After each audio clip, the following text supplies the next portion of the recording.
여러분 안녕하세요. 디지털 세상에서 2D 이미지는 비교적 다루기 쉬운데요. 근데 3D 객체를 컴퓨터가 이해하게 만드는 건 정말 다른 차원의 문제 같아요. 맞아요.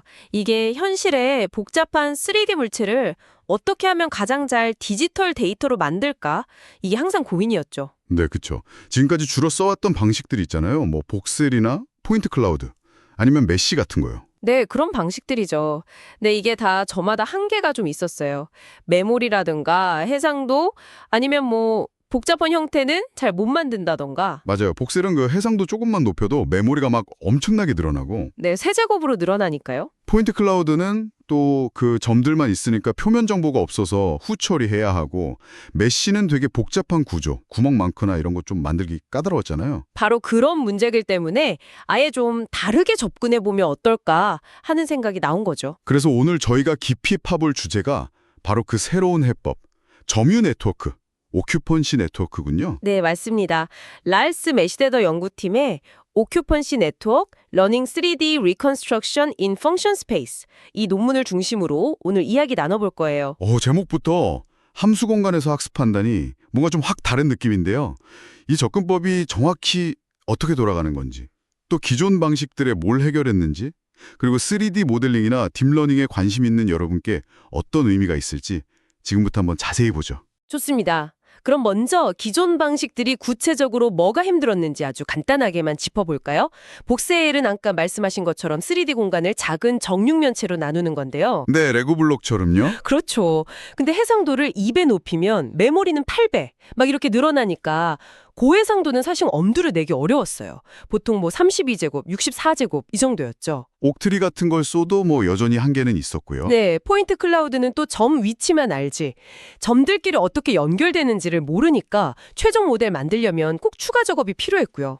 또 신경망으로 한 번에 다룰 수 있는 점 개수도 좀 제한적이었죠. 메쉬 방식은 그래도 표면을 직접 다루니까 좋긴 한데 이걸 딥러닝으로 막 복잡한 걸 처음부터 만들기가 어려웠다는 거죠. 네, 맞아요. 기존 모델을 약간 변형하는 식이 많았어요. 그러다 보니 아주 새로운 형태라든가 아니면 구멍이 숭숭 뚫린 복잡한 위상 구조, 그 연결 형태를 만들기가 좀 힘들었죠. 그리고 그 메쉬가 막 자기 혼자 겹치거나 표면이 딱 안 닫히는 문제도 있었고요. 네, 그런 문제들도 있었고요. 들어보니까 기존 방식들은 결국 다 뭔가 이렇게 정해진 격자나 점 아니면 면 조각 이런 이산적인 디스크리트한 걸로 3D를 표현하려다 보니까 한계가 온 것 같네요. 정확합니다. 점유 네트워크는 바로 그 지점에서 딱 출발해요. 이산적인 것 대신에 3D 공간 안에 있는 어떤 점이든 그 점이 객체 안에 있는지 밖에 있는지를 알려주는 연속적인 함수를 배우자는 거예요. 연속적인 함수요? 3D 객체를요? 와, 개념이 확 다른데요. 네, 그렇죠. 마치 온도 분포도 같은 거 생각하시면 돼요. 공간 전체에 걸쳐서 값이 정의되는 함수요. 그럼 그 함수는 구체적으로 어떤 모습인가요? 딥러닝 모델인가요? 네, 딥러닝 신경망이 그 함수 역할을 합니다. 이 네트워크 F세타가 있는데 입력으로 우리가 궁금한 3D 공간의 한 점 P의 좌표랑 그리고 그 객체에 대한 어떤 관찰 정보 X, 예를 들면 사진이나 스캔 데이터 같은 거요. 이걸 받아요. 네, 점 위치랑 관찰 정보. 그러면 네트워크가 출력으로 그 점 P가 객체 내부에 있을 확률을 내놓는 거죠. 0에서 1 사이 값으로요. 그러니까 F세타 P, X가 대략 점 P가 객체 안에 있을 확률, 관찰 정보 X가 주어졌을 때 이렇게 되는 거예요.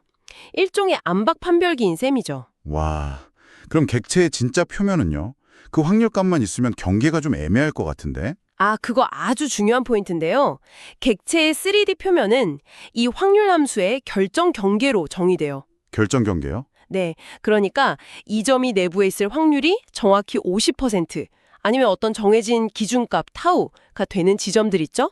그걸 다 모아놓으면 그게 바로 우리가 찾는 3D 객체의 표면이 되는 거예요. 아하, 등고선 그리듯이 특정 확률값을 갖는 지점들을 이으면 면이 된다. 이야, 이거 진짜 발상이 다른데요? 네, 그렇죠. 그럼 이 방식의 제일 좋은 점은 뭘까요? 가장 혁신적인 건 학습할 때 메모리 사용량이 3차원 해상도랑 직접적인 관련이 없다는 거예요. 북셀처럼 해상도 높인다고 메모리가 막 세제곱으로 터지는 문제가 아예 없어요. 오, 그게 진짜 크네요. 네, 네트워크 파라미터 수는 해상도랑 상관없이 딱 정해져 있는데 이론적으로는 거의 무한한 해상도의 표현력을 갖게 되는 거죠. 논문 그림 4 보면 그 차이가 확 느껴지실 겁니다. 와, 메모리 효율적이면서 고해상도라니. 그럼 이 똑똑한 암박 판별기 함수는 어떻게 학습시키는 건가요? 학습 과정은 생각보다 간단해요. 일단 배우려는 3D 모델 있잖아요.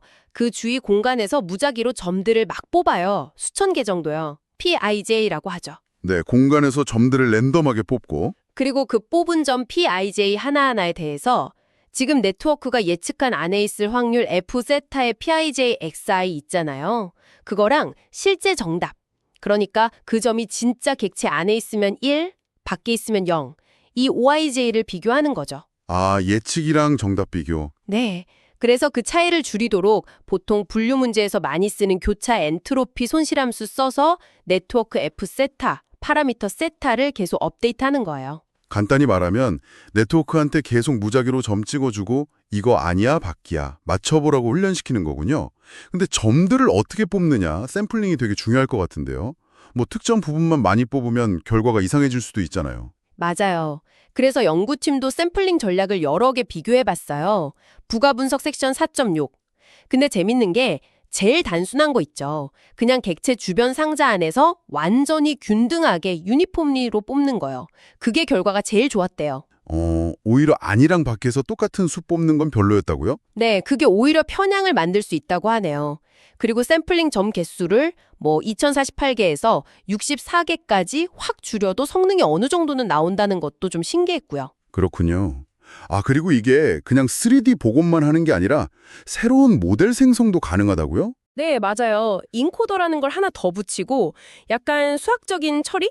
변분적 하한 최적화를 하면 어떤 입력 없이도 그냥 학습된 데이터 스타일 따라서 새로운 3D 모델을 막 만들어낼 수도 있어요. 생성 모델로도 쓸 수 있는 거죠. 자, 그럼 이제 네트워크가 안박 확률 함수를 잘 배웠다고 쳐요. 근데 이 연속적인 함수 정보만 가지고는 우리가 실제로 쓸 수 있는 삼각형 메쉬가 안 나오잖아요. 이 확률 분포를 어떻게 눈에 보이는 모델로 바꾸나요? 네, 그게 바로 추론 단계의 핵심이죠.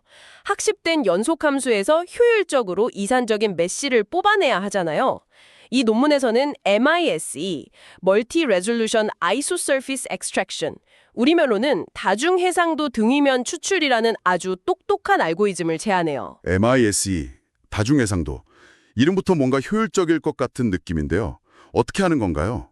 그냥 모든 점을 다 확인하진 않을 것 같은데? 그렇죠. 무식하게 고해상도 격자점 다 계산하는 게 아니고요. 필요한 데만 딱 집중하는 거예요. 일단 엄청 낮은 해상도, 예를 들어 32 곱하기 32 곱하기 32 격자에서 시작해요. 거기서 각 격자점의 점유 확률을 계산하고요. 네, 일단 저해상도에서 대략 보고. 그리고 나서 옆에 있는 격자점하고 비교해서 점유 확률이 그 기준값, 예를 0.5를 넘어가는 부분 있죠? 아, 여기 표면이 지나가겠다 싶은 활성, 액티브 복셀만 딱 찾아내요. 아하, 표명 근처 영역만 골라내는군요. 네, 그리고 그 활성 복셀만 더 작은 여백개 하위 복셀로 나눠요. 해상도를 높이는 거죠. 그리고 새로 생긴 격자점들에 대해서만 확률을 다시 계산하고 또 활성 복셀을 찾고 표면하고 상관없는 부분은 이제 계산 안 하는 거예요. 와, 필요한 부분만 점점 파고드는 방식이네요. 효율적이겠어요. 맞아요. 이 과정을 원하는 최종 해상도가 될 때까지 계속 반복해요. 다 끝나면 최종 격자 정보를 가지고 우리가 아는 그 마칭 큐브스 같은 표준 알고리즘 써서 표면 메쉬, 즉 점유 확률이 딱 기준값이 되는 면을 추출하는 거죠. 아, 그렇게 메쉬를 뽑는군요. 그럼 그게 끝인가요? 아니면 좀 더 다듬거나 할 수도 있나요? 여기서 한 번 더 나아가요. 개선 단계가 있어요. 일단 뽑은 메쉬를 살짝 단순화시킨 다음에 우리가 학습한 점유 네트워크의 아주 중요한 정보, 바로 경사를 써요. 경사요? 그 미분할 때 나오는 그거요? 네, 경사는 특정 지점에서 확률이 제일 가파르게 변하는 방향을 알려주거든요. 이게 표면의 수직인 방향, 그러니까 법선 벡터, 노물 벡터랑 관련이 깊어요. 와, 네트워크가 배운 그 경계의 방향 정보까지 쓰는 거네요? 네, 이 경사 정보를 이용해서 메쉬 표면 위에 있는 점들이 정확히 기준 확률 값을 갖도록 위치를 살짝 조정해주고 메쉬의 법선 벡터 방향도 네트워크가 예측하는 방향이랑 딱 맞도록 최적화해요.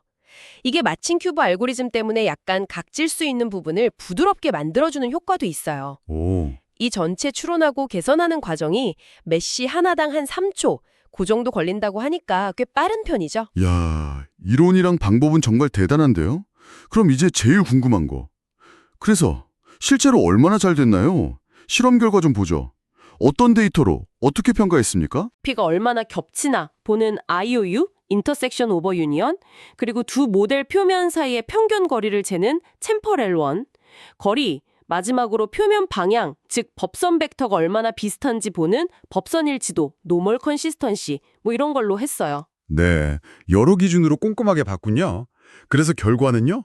다른 기준 방법들하고 비교했을 때 점유 네트워크 어땠습니까? 결론부터 말씀드리면 점유 네트워크가 여러 중요한 3D 재구성 문제에서 기존의 대표적인 방법들, 그러니까 복셀 기반, 포인트 클라우드 기반, 메쉬 기반 방법들을 꽤 많이 앞서는 성능을 보여줬어요. 오, 구체적으로 어떤 점에서요? 예를 들어서 사진 한 장만 보고 3D 모델 만드는 거? 이거 되게 어렵잖아요. 섹션 4.2. 여기서 점유 네트워크는 기존 복셀 방식 3D R2N2보다 훨씬 디테일을 잘 살렸고 포인트 클라우드 방식 PSGN이랑 다르게 완전하게 딱 닫힌 메쉬를 만들었어요. 네네. 그리고 아틀라스넷이나 픽셀2 메쉬 같은 다른 메쉬 기반 방법들보다도 구멍이 많거나 구조가 좀 꼬인 복잡한 형태의 토폴로지를 더 잘 만드는 경향을 보였어요.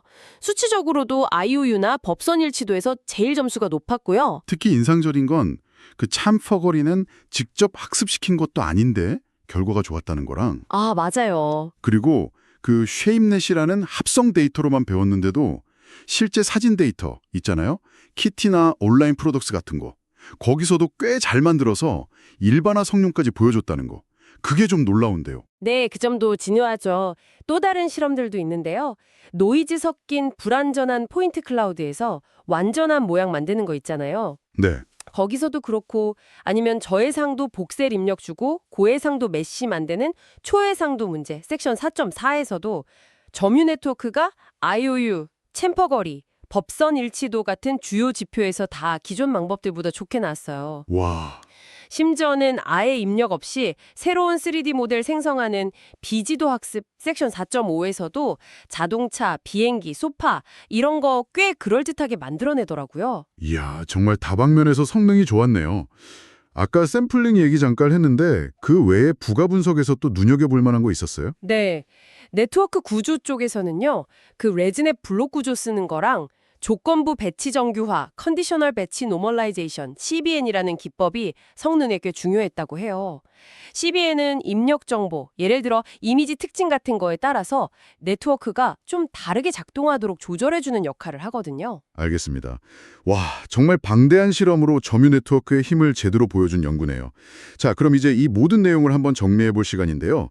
점유 네트워크가 이 3D 딥러닝 분야에 던지는 가장 핵심적인 메시지, 뭐라고 할 수 있을까요? 점유 네트워크는요.